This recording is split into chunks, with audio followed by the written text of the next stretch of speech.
I know what you're saying. I hear you out there. I should have addressed this before I made that video about AVGN earlier today. What the fuck is the matter with Archfiend's right eye? Oh, what, you can't see it that good from back there? You want me to get close to the camera, huh? You want me to open it up and go, oh my god, that's so fucking gross. What did you do to your eye, Archfiend? And why is it only one eye?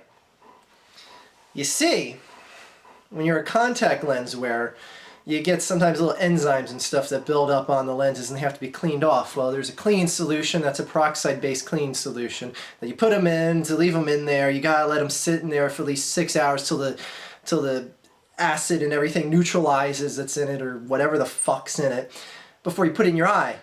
Well, I put it in back in my eye after about 10 minutes. And I didn't wash the lens off with saline to neutralize it, and that's what fucking happens.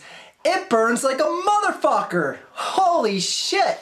And it's been like this for about 15 hours now. And it's wonderful. Anyway, yeah, shit happens. On to the week 3 review. That's what you tuned in for. You tuned in for football, not Archfiend's medical problems and keeps causing himself accidentally. All right, week 3 started off with a tremendous bang last week with Tampa Bay at Atlanta. My God, talk about your lopsided victories. Why was Lovie Smith brought in? A defensive-minded coach like Lovie Smith brought in? Why did he bring Schmitty McGee to this team? Why? Boy, I thought the 6'25" receivers would have done some damage down there. Now, granted, it's still early on in the season, and I wouldn't press the abort button just yet, but man, my finger's over it. My finger's at least over it right now. Holy shit. St. Louis blowing a 21-point lead to Dallas. You motherfuckers. How the fuck do you get up 21 points on the Dallas Cowboys, the perennial mediocrity team of all mediocrity teams, and you fucking lose to them? Unfucking believable. God damn it, St. Louis. Oh, the New York Giants beat the Houston Texans. Where the hell were all you guys calling me a dumbass at? Where are you at now, huh? Where are you? That's what I thought. New Orleans barely won in Minnesota, and another of just what the fuck happened barely wins is New England barely winning at Oakland, or no, excuse me, in New England against Oakland. I don't know. Boy, I don't feel confident at all about these teams that you're supposed to feel confident about. What was New England favored by like 15 points in the game? They ended up winning by 7, 8 points? What the fuck went on there? You need a softer opponent than Oakland? I mean, I'd be a little concerned in New England. I mean, yeah, a win is a win, but fuck, it's the Oakland Raiders. Oh my God. Arizona beating the 49ers. Oh boy, man. Arizona Cardinals and the Cincinnati Bengals are the two big surprises thus far this season. Both of them are undefeated, along with the Eagles being undefeated. No one really saw the Eagles being 3-0 at this point either. But for the Arizona Cardinals to be doing this behind the arm of Drew Stanton, who the fuck is that? The fact that they're winning behind a backup quarterback that no one heard of before the season started, that's just remarkable. And like I said, speaking about the Cincinnati game, where did you see Andy Dalton get that touchdown reception? Holy shit, was that fucking dope. Oh my God. That is a team that is playing good on offense and playing sick on defense. My God. Could Cleveland, oh my God. Could Cincinnati finally win a playoff game? We'll find out. And to end the week, end the night, we had Carolina falling miserably to the Steelers, losing in Carolina. Oh, that's the Carolina team a lot of us expected to show up this year. Yikes. And then ending off the football week of week 3, we had the Jets losing to Chicago. What else is new? Oh boy. So, week 4. Pretty interesting matchups this week, and Not gonna go into that Eagles 49ers review because Jesus Christ, I don't want to go in there. Starting off the week, we have New York Giants at Washington now. I'm hearing a lot of the HTTR get very high up about themselves on this game, playing like, oh, it was a hard-fought game with the Eagles last week, a real big back-and-forth type game. You know, oh, it could be a viable threat in the NFC East. Man, I hate to point this out because I have to point out a major flaw on my team to spell this out to the HTTR. But Redskins fans, Kirk Cousins did as good as he did last week because the Philadelphia Eagles got no fucking pressure on him. He literally did not get touched. The one time he got touched was in the third quarter where the play was blown dead and he was just standing there in the pocket, and I think Cox hit him, came through on the line untouched and just hit him because the play was blown dead and he didn't realize it. That's the only time Kirk Cousins even got knocked to the ground by the Eagles the whole game. He was having plenty of time in the pocket. You should throw over 420 in the pocket if you ain't getting pressure the entire game. This New York Giants defense is a fuck ton better than the Philadelphia Eagles. If you think Kirk Cousins is going to sit back there and just put up 420 like it's nothing, then you're smoking 420. Not that there's anything wrong with that if you are. But I think this is going to be a lot closer of a game than people think it's going to be. People think Washington's just going to, just trounce the Giants. It's in Landover. And it's like, oh, we've got a new starting quarterback. We've got the RG3 replacement. We don't have to worry about him anymore. And to all the Washington Redskins fans that are just like, fuck RG3. We don't need him. We got Kirk Cousins.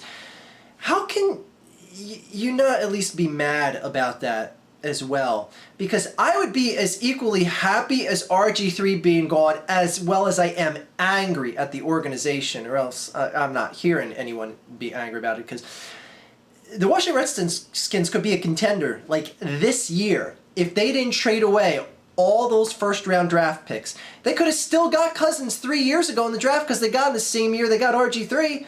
They could have kept that first round pick that year, kept it the next year, and then kept it this year as well. Instead, they traded all those picks to the Rams, and now they could have shored up their secondary, add a big, beefy, husky motherfucker to any line they wanted to.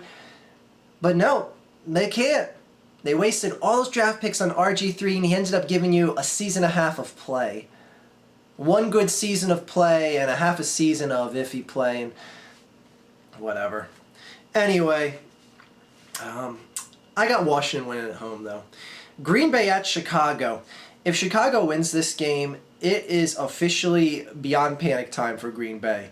Because Green Bay looked fucking terrible last week against Detroit. And frankly, I don't see Chicago losing at home on this one. Green Bay, what the fuck happened to your team? Holy shit, I got Chicago winning at home. Buffalo at Houston. Houston got humbled by the Giants. Look for them to get humbled by Buffalo as well. Tennessee at Indianapolis. What do you know? Indianapolis is about to be 2-2 from that big 0-2 start that had people scared. And I was like, no, don't worry about it. They'll be 10-2 before you know it. So they're going to be 2-2 this week after they play the Tennessee Frauds. Came out of the gates firing them. They trounced Kansas City at home, and then we realized it was just because Kansas City sucks and they have too many injuries. So nothing worth taking stock in on Tennessee right now. Carolina at Baltimore. Carolina, oh boy, you showed your true colors last Sunday night. Look for Baltimore to win at home. Detroit at the New York Jets. Man, I think the Jets are a flimsy team on the edge right now. I think Geno Smith is back to being a meh quarterback. He was impressing me so far this year, but boy, Monday night he didn't impress me at all. I think Detroit's got a more potent offense than what you saw in Chicago, so look for Detroit to win in New York, a.k.a. New Jersey, at the Meadowlands. Or at the, whatever the fuck, I can't remember the name of the arena. It has the green logo that I'm forgetting. Anyway, Tampa Bay at Pittsburgh. Yikes. Pittsburgh winning at home. Oh boy, in the who gives a fuck game of the week that we gave to another country, Miami at Oakland, aka London. They're gonna be playing the game over in England. What a treat that America's giving you, England. The The mighty Oakland Raiders are going to play the Miami Dolphins, and look for Oakland to win finally. Jacksonville at San Diego. Yikes. Jacksonville, the one thing that just pisses me off is that Bortles was told the whole year that he was going to be a redshirt rookie, sit the bench, just learn the game, and just, get practice time, etc., etc. To now all of a sudden it's like, oh, we need you to play. Like, don't come out and just flat out say, because that's what Gus Bradley just came out flat out said he's going to be a redshirt rookie riding the bench, and then all of a sudden by week 4 or by week 3 it's like, oh, you got to play. I just think that fucks with the psyche of a potentially good quarterback, and you either bench him or you don't. I know Chad Henne's not exactly setting the world on fire by any stretch of the imagination, but if you want to have a franchise quarterback and you're going to put him behind this line in Jacksonville that has done absolutely nothing to protect Chad Henne, you're running the risk of injuring a future franchise quarterback, and I don't agree with that. Suffice to say, look for San Diego to win at home. Atlanta at Minnesota, look for Atlanta to win on the road. Philadelphia and the 49ers will have that pick out later on this weekend. New Orleans at Dallas. Woo! Boy, it's weird that the schedule makers would make this the primetime Sunday night game, given what happened last year, where New Orleans got, I think it was like 6,532 first downs against the Dallas Cowboys. It was such a fucking embarrassing romp. I think Drew Brees passed for 6,000 yards in that game, just that game. Like, he broke the single season passing record in one game. The fact that this gets primetime status again, it makes you go like, well, why would they do that if the game was a fucking decimation last year? Anyway, look for New Orleans to win on the road. I'll be impressed. If Dallas wins this game, I will be impressed, because I don't think it's an absolute shoo-in that New Orleans can win this game, because I may hate the Cowboys and all, but they haven't looked that bad. I want to vomit now. And ending the week, we have another who gives a fuck game of the week. New England at Kansas City. Kansas City, if you win this game, you're just going to send shockwaves through the football world. Well, no, not really, because New England looked so bad last week against Oakland. I don't know what the fuck happened there. But is New England beatable now by any team? Let's find out. Beat them with no one, KC. Beat them with a bunch of scrubs and backups, and put Andy Reid in on the offensive line. Anyway, that concludes the Week 3 wrap-up, the Week 4 predictions, and I'm going to go back to putting ice on my eye or so. Actually, I'm not even doing anything for it. I'm just like, fuck it, I'm going to go around looking like the Terminator for the rest of my life. I really hope this isn't permanent, because it hurts and it looks hideous. Have a good day, everyone.